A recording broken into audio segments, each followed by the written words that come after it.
സംസ്ഥാനത്ത് മയക്കുമരുന്ന് mafia പിടിമുറുക്കുമ്പോഴും നിർജ്ജീവമായി excise വകുപ്പ് പ്രവർത്തനങ്ങൾ തടസ്സപ്പെടുത്തുന്നത് പ്രധാന തസ്തികകളിൽ ആളില്ലാത്തതിനാലാണ്. ഒഴിഞ്ഞുകിടക്കുന്നത് എക്സൈസ് ഇൻസ്പെക്ടർമാർ മുതൽ ഡെപ്യൂട്ടി എക്സൈസ് കമ്മീഷണർമാർ വരെയുള്ള തസ്തികകളാണ്. അധികം ജോലിഭാരത്തിൽ മനം മടുത്ത ഉദ്യോഗസ്ഥർ. ജനം ബ്രേക്കിംഗ്. നഗരഗ്രാമ വ്യത്യാസമില്ലാതെ നാടെങ്ങും ലഹരി മാഫിയ പിടിമുറുക്കുന്ന അവസ്ഥയാണ് കേരളത്തിൽ. MDMA അടക്കമുള്ള മാരക ലഹരി മരുന്നുകളുമായി ദിനംപ്രതി നിരവധി ആളുകൾ അറസ്റ്റിലാകുന്നുമുണ്ട്.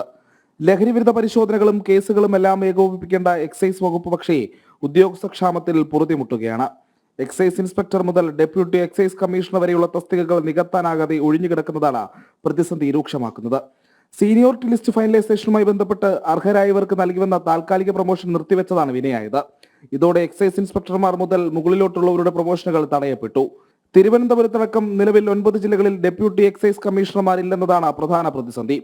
9 സ്ഥാനങ്ങളിലേക്കും നിയമനം നടന്നാൽ സംസ്ഥാനത്ത് 13 അസിസ്റ്റന്റ് എക്സൈസ് കമ്മീഷണർമാരുടെ ഒഴിവ് വരും.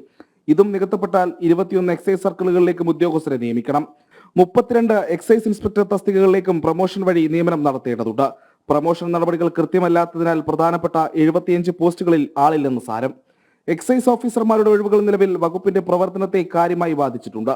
വാഹന പരിശോധനയ്ക്കും NDPS കേസുകൾ രജിസ്റ്റർ ചെയ്യുന്നതിനും ലൈസൻസ്ഡ് സ്ഥാപനങ്ങൾ പരിശോധിക്കുന്നതിനും റേഞ്ച് ഓഫീസുകളിൽ നിർണായക തീരുമാനങ്ങളെടുത്ത എൻഫോഴ്സ്മെന്റ് പ്രവർത്തനം കാര്യക്ഷമമാക്കുന്നതിനും എക്സൈസ് ഇൻസ്പെക്ടർമാരുടെ സേവനം അനിവാര്യമാണ്. ഇവിടെയാണ് ഉദ്യോഗസ്ഥക്ഷാമം സേനയുടെ ആത്മവീര്യം തന്നെ കെടുത്തുന്നത്. അയൽ സംസ്ഥാനത്തെ മദ്യദുരന്തത്തിന് പിന്നാലെ സംസ്ഥാനത്ത് ജാഗ്രത കർശനമാക്കാൻ എക്സൈസ് മന്ത്രി ഉത്തരവിട്ടെങ്കിലും അത് നടപ്പിലാക്കാൻ ഉദ്യോഗസ്ഥരില്ലെന്നതാണ് കൗതുകം. പ്രജിത് മോഹനൻ, ജനം, തിരുവനന്തപുരം.